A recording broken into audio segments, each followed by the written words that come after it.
Bonjour à tous, donc Gilles, agriculteur du Loiret. Donc on est dimanche, ce matin j'ai chargé la mini-pelle sur le plateau pour pouvoir l'emmener sur l'autre ferme parce que mercredi on a le pédologue de la chambre d'agriculture qui va venir sur l'exploitation pour pouvoir regarder un petit peu lors d'un tour de plaine avec le GDA pour regarder un petit peu la structure du sol et faire un profil de sol. Donc pour pouvoir préparer tout ça, je vais emmener la pelleteuse, enfin la mini-pelle là ce soir sur l'autre ferme, et puis demain matin on fera le trou pour que le pédologue puisse déjà faire son analyse avant la rencontre de mercredi. Allez, c'est parti.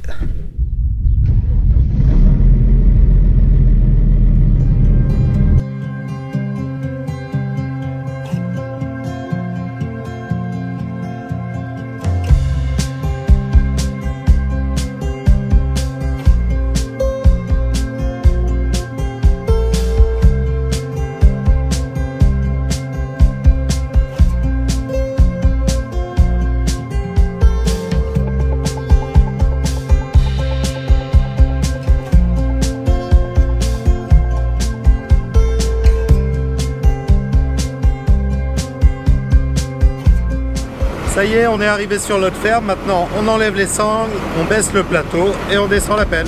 Allez, c'est parti.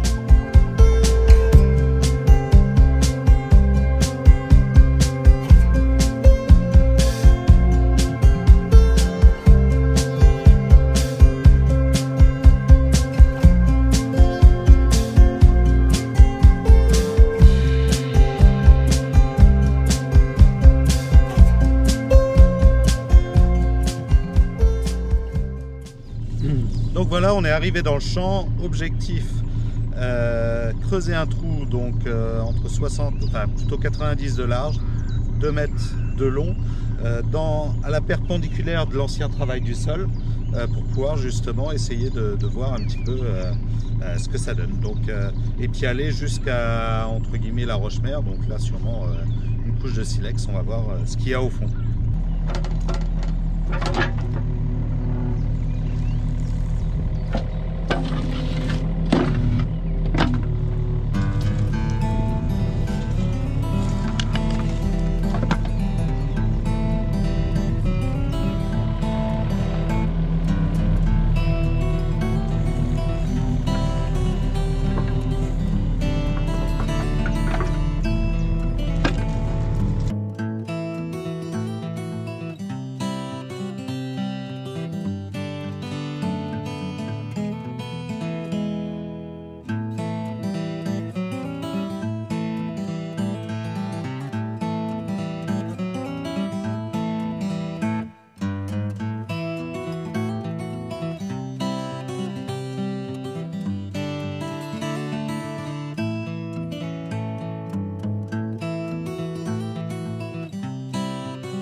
Donc nous voici dans le profil de sol. Donc hier on s'est rencontré avec les personnes du GDA et le pédologue pour pouvoir regarder un petit peu ce profil de sol. Donc malheureusement le pédologue ne souhaitait pas être filmé, donc c'est pour ça que je vais essayer de vous retranscrire aujourd'hui un petit peu ce qu'il a dit et ce qu'il a pu voir sur le sol, et puis essayer de vous expliquer un peu ce qu'on a pu voir. Donc ça a été très intéressant, très riche d'échanges entre les agriculteurs, parce qu'on avait 2 fosses, une fosse en labour et celle-ci qui était en semi-direct depuis 3 ans. Et on a pu voir des choses, on a pu découvrir certaines choses. Et donc je vais essayer de vous expliquer un peu tout ce qu'il y avait sur cette fosse-là. Alors déjà, on a essayé de donner des horizons. Un premier horizon, là ici, dans les 10 premiers centimètres, qui correspond à une première partie travaillée, sûrement aussi travaillée au moment avec les disques et avec des dents légères. Ensuite, on a une deuxième zone qui vient quasiment jusqu'à 30 cm, où on retrouve justement une couleur un peu plus foncée. Donc cette zone, c'est toute la zone qui a été travaillée anciennement et donc qui contient un peu plus de matière organique. Et donc c'est pour ça qu'elle est un petit peu plus foncée. Donc qui s'arrête à peu près à 30 cm. On peut considérer qu'il y a eu sûrement il y a quelques temps des labours à cette profondeur-là. Et puis après, on a toute la partie, on va dire limon, qui est avec très peu de matière organique parce qu'elle n'a jamais été travaillée. Et donc, ici, ça s'arrête sur une sorte de tuf. On verra ce que c'est. Parce que nous, on appelle du tuf, et qui sont des concrétions fer manganèse comme ça. Liées à de l'hydromorphie essentiellement. Et puis voilà. Donc, les quelques points qui ont été soulignés, déjà sur mon sol, c'est l'activité biologique sur le dessus du sol. Alors là, si on regarde, donc aujourd'hui sur le dessus de mon sol, j'ai pas mal de tiricules de vers de terre, donc j'ai une très bonne activité biologique au niveau du dessus du sol. Donc ça c'était assez flagrant entre les deux fosses en speed-direct et puis en labour. Il y avait beaucoup plus de vie du sol ici que sur la partie en labour. C'était assez flagrant. Ensuite, une première couche ici qui est plutôt avec des agrégats relativement fins, relativement friables. Et c'est ces 10 premiers centimètres, 5 à 10 cm qui sont assez intéressants. Quand on dépasse les 5 cm, c'est un peu moins, ça fait des mottes un peu plus anguleuses. Donc ça montre qu'il y a un petit peu moins de vie du sol, mais ce qui est tout à fait plutôt bien. Et ça c'est le bon côté de mon sol. Là il fonctionne bien sur les 10 premiers centimètres. Le gros souci de mon sol, c'est entre 10 et 30 cm. Là j'ai toute une zone qui est beaucoup plus dure. Si vous regardez là, toute cette zone, chaque fois que je ressors des blocs, ça fait des blocs avec des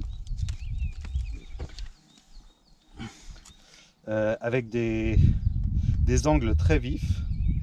On voit qu'il y a très peu de porosité comparé à au-dessus ou en dessous. Et donc on a toute une zone qui est relativement fermée où qui fait un barrage aux racines. Donc je sais pas, alors il y a des racines qui arrivent sans problème à passer essentiellement dans les trous de vers de terre comme là, mais il y a quand même un barrage lié à cette croûte un petit peu tassée, qui est liée aussi au limon, hein, c'est lié au travail du sol dans les limons, et qui fait que on a une zone qui est difficile à pénétrer pour les racines et qui est relativement fermée puisqu'on voit de la grosse porosité, donc c'est que ça commence grâce au vers de terre, grâce à tout ça, mais très peu de micro-porosité. Le sol est plutôt fermé, donc ça c'est le problème de mon sol, cette zone entre 10 et 30. Ensuite on a une zone qui est plus en limon et avec, ça c'est vraiment caractéristique dans le sol, des concrétions de fer et de manganèse qui ont précipité, parce qu'ici on est sur des sols relativement hydromorphes, donc des fois qui baignent l'hiver et qui montrent justement ces précipitations et donc qui posent un petit peu problème.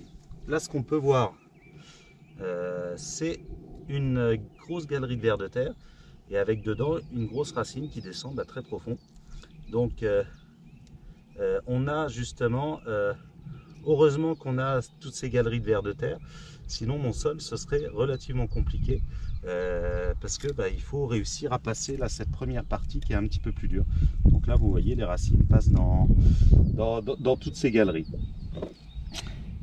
Ensuite, tout au fond du sol, on retrouve justement ces concrétions qui ont un peu précipité de fer et de manganèse. Donc là je ne sais pas si vous pouvez voir, mais ça devient tout dur. Donc il y a une zone avec des silex et ces concrétions juste au-dessus. Et donc cette partie-là pose aussi problème, puisque c'est ce qui finit le sol. Donc tout le dessus c'est des limons des plateaux, et en dessous, donc les limons des plateaux se sont déposés il y a environ 15 000 ans dans nos sols, et petit à petit il se lessive, et toute la partie jaune qu'on voit un petit peu plus en dessous, ça correspond à la partie argile qui redescend petit à petit au fond puisqu'elle est entraînée par l'eau. Donc ça, c'est l'érosion normale entre guillemets du sol à l'intérieur du sol. Donc voilà les quelques petits points que je voulais vous retransmettre par rapport à ce profil de sol. Et puis vous expliquer vraiment ma problématique qui est ici. Donc on commence à avoir une vie du sol qui permet de casser cette zone beaucoup plus dure dans mon sol. C'est entre 10 et 30 cm, mais c'est une zone qui est quand même assez épaisse. Donc là, je me pose vraiment la question sur ce type de parcelle que j'ai sur l'exploitation, d'essayer de passer un outil pour essayer de décompacter un petit peu cette partie-là. Donc va falloir que je recherche un outil capable de pouvoir faire ça, de descendre à 30 cm. Ce que je veux pas, c'est bouleverser mes horizons. Donc je veux vraiment essayer de laisser au maximum toute la matière organique en surface, de ne pas renflouer les pailles, donc pas faire un labour, ça ne m'intéresse pas, parce que là on va avoir un mélange de toute cette partie-là. Les 10 premiers centimètres sont assez intéressants, j'aimerais les garder au-dessus et essayer de casser justement cette partie de terre qui nous fait vraiment des blocs anguleux. Et on le voit très bien ici, parce que quand je soulève la terre, à ces 10 cm, je retrouve des blocs comme ça plats. Des blocs plats qui correspondent justement, normalement on ne devrait pas avoir ce côté tout plat ici quand on bouge ces blocs de terre. Donc ça montre vraiment qu'il y a cette, là on le voit bien ici, qu'il y a cette couche qui est beaucoup plus dure et ça qui est beaucoup plus mou. Donc va falloir retravailler ça, trouver des solutions pour pouvoir décompacter un petit peu ça. Donc voilà, ce petit profil de sol, c'est vachement intéressant, ça nous fait comprendre petit à petit le sol. Notre sol, je vous encourage vraiment à faire ce type de profil, ou même déjà un profil avec un télescopique simplement, juste pour avoir les 40 premiers centimètres. Ça va vous donner un petit peu cette notion de compaction du sol. Et surtout si vous vous lancez en semi-direct ou des choses comme ça, ça peut être intéressant de faire ça avant de se lancer. Et puis peut-être qu'il y a un outil à passer avant de démarrer le semi-direct ou des choses comme ça. Peut-être que c'est ce que j'aurais dû faire avant. C'est un peu dur à dire comme ça. Et puis c'est... Voilà.